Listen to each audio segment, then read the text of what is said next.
Just let me take these quarters to Mrs. McGrady." He emptied the quarters from the bowl into a paper bag. "I'll go find my mom outside," said Buster. "We'll wait for you. Hurry." Arthur nodded and ran down the hall.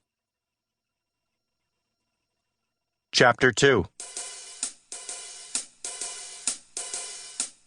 I wasn't with Arthur for the next few minutes. Maybe if I had been, he wouldn't have had any problems. But as it says in the detective's handbook, when life takes a wrong turn, just try not to get lost. Arthur hurried to the cafeteria kitchen.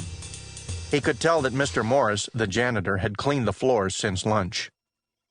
"Clean enough to eat off of," Mr. Morris liked to say, but Arthur preferred plates. Mrs. McGrady was on the phone. "What's that, Chief? Have you thought of a name yet?"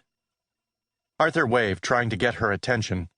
He didn't want to keep Buster and his mother waiting, but Mrs. McGrady didn't see him.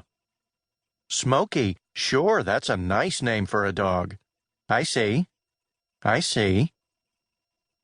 Arthur tried to be patient. On the counter next to him were some baking ingredients.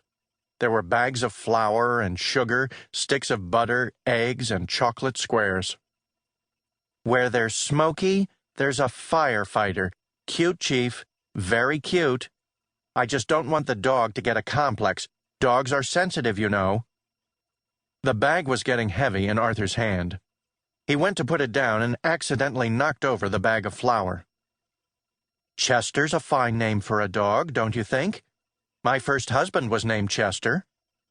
Since Mrs. McGrady still wasn't watching, Arthur was able to clean up the flour without her seeing him. Some of it had gotten into the bag of quarters, but that was okay, because flour wouldn't do the quarters any harm. Arthur looked at the clock. He had been standing there for more than 5 minutes. "Mrs. McGrady? Excuse me, Mrs. McGrady?" He held up the bag of quarters. She waved her hand, although whether she was waving to Arthur or making motions to the phone, it was hard to know. "I'm just leaving," Arthur began, but Mrs. McGrady, still talking on the phone, had turned away. Arthur couldn't wait any longer. If he did, Buster would have a fit. Mrs. McGrady was bound to be off the phone soon. "I'm leaving the bag on the counter," Arthur called out. "Right here, next to the flour." Then he left. Chapter 3. When Arthur and I arrived at the arcade, I had 2 things on my mind. One was the games themselves. I wanted a return match with Alien Explorer, which had roughed me up the last time. That game needed to be taught a lesson, and I was just the one to do it. The other thing on my mind was finding a mystery to solve. Arcades draw shifty characters the way a garbage dump draws flies. I figured something would come my way if I kept a good lookout. "Buster," said Arthur, "what are you doing with that magnifying glass?" "Just checking things out." Buster was peering closely at a table. "Some mysteries like to play hide and seek." He moved the glass back to Arthur, looking up and down. "Look at you, for example." "What about me?" said Arthur. "You've got white stuff on your clothes." "I do not." Buster looked closer. "Definitely some kind of powder." Arthur looked down. There was a little... Suddenly, he smiled. "Oh, that's no mystery. When I was dropping off the quarters in the cafeteria, I accidentally spilled some flour. It must have gotten on my shirt."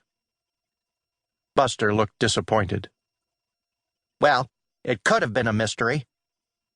"Sorry," said Arthur. "Anyway, I thought we were here to play." They made the rounds, playing some games themselves and watching others play too. Neither of them was very lucky at surviving Crash Course 2000 or getting through the night at Haunted Hotel, but Buster did better at Alien Explorer. "Take that, you mangy mutant!" he cried. "Ah, revenge is sweet." The mutant had always done him in before. "Just a few more minutes, boys," Buster's mother called out to them. She was waiting for them outside the arcade.